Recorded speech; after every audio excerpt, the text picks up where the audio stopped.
7. Rejection overdrive. Ever feel like someone not laughing at your joke means they hate you? Or one piece of criticism ruins your whole day? That might be rejection sensitivity dysphoria, a mouthful that basically means your brain's rejection alarm is stuck on max volume. It's not just hurt feelings, it's emotional TNT. One offhand comment? Boom. A slight pause in a conversation? Boom! You might find yourself obsessing over being perfect, bending over backwards to please everyone, or withdrawing completely because the idea of being judged is unbearable. Or maybe it comes out as anger, tears, shame, self-doubt. You know it's irrational, but that doesn't stop the wave from crashing down. Here's the twist. Sometimes the rejection isn't even real. It's perceived. Your brain sees danger in the tiniest silence. And this isn't drama. It's wiring.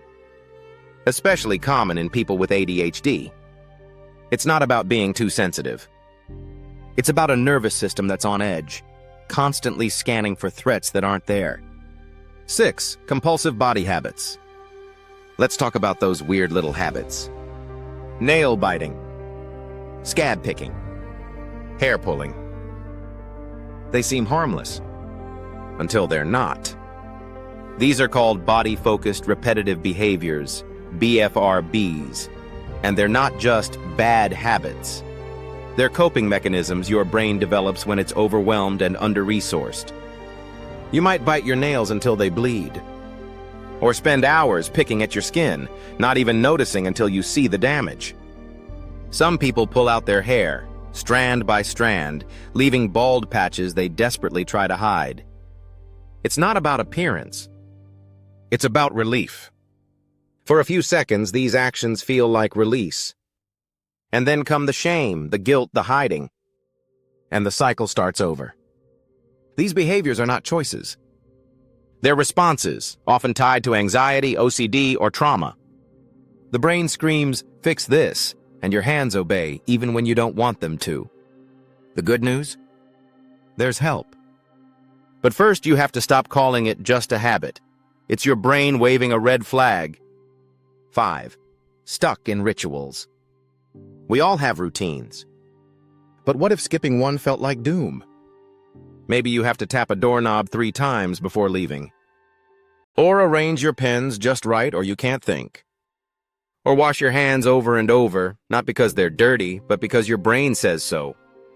This is what OCD rituals can look like. Not neat freaks or tidy people, but minds desperately trying to keep the world from falling apart using tiny acts of control. It's not about logic. It's not about cleanliness. It's about safety. And if the ritual doesn't happen, cue the dread, the spiraling, the fear that something terrible will happen because you didn't follow the rules your brain made up. Here's the cruel part. The ritual doesn't solve the anxiety. It just delays it. Next time the brain screams louder, demands more, eats up more hours, more energy, more peace. It's a prison made of what-ifs. 4. When joy flatlines. Your favorite meal tastes like cardboard. Music doesn't move you. You laugh because you're supposed to, not because you feel it. This is anhedonia, the total lack of pleasure in things that once made you feel alive. It's a key symptom of depression. And it's sneaky. You might think you're just in a funk. Maybe burned out. Maybe just maturing. But no. This is a glitch in your brain's reward system.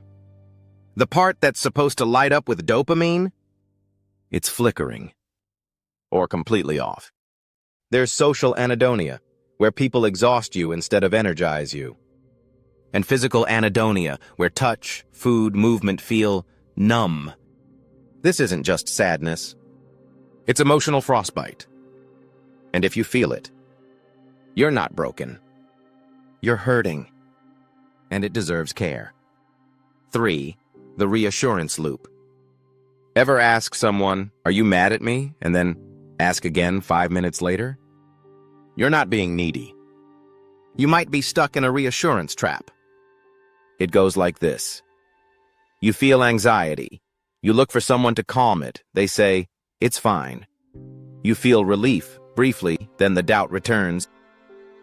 So you ask again and again. This can show up in relationships, work, even with health worries. People spend hours Googling symptoms, confessing old mistakes, or repeatedly asking for validation. The relief feels like safety, but it never lasts. Because the problem isn't the question, it's the discomfort underneath it.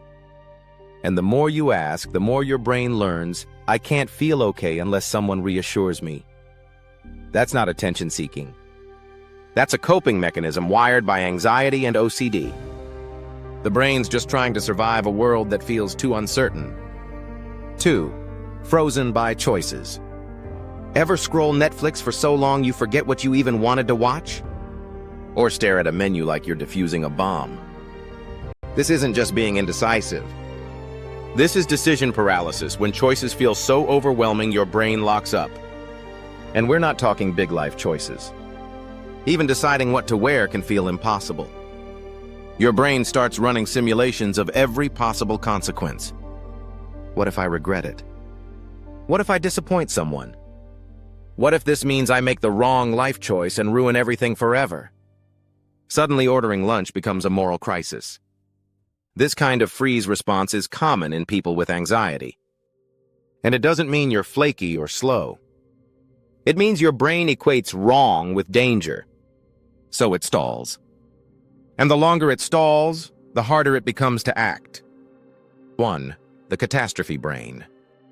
Ever leave a meeting, realize you said one awkward sentence, and suddenly you're picturing yourself fired, broke, and fighting seagulls for French fries behind a gas station? Or maybe your friend takes a bit too long to text back, and your brain casually whispers, "They hate you," or "They're dead." This isn't just overthinking. This is catastrophic thinking, a brain that takes the smallest discomfort and turns it into a feature-length disaster movie where you are always the tragic lead. Your boss sighs on a call. A regular brain goes, "Rough day?" Your catastrophe brain says, "Update your resume and apologize to your landlord. You're done." It feels responsible, like you're just thinking ahead. But this isn't planning. It's panic in disguise. And the worst part? Your brain believes it. That avalanche of what-ifs becomes so vivid, so emotionally real, that your body reacts like it's already happening. But here's the kicker. Most of the disasters we imagine never happen. And when things do go wrong, we're often way better at handling them than we expect.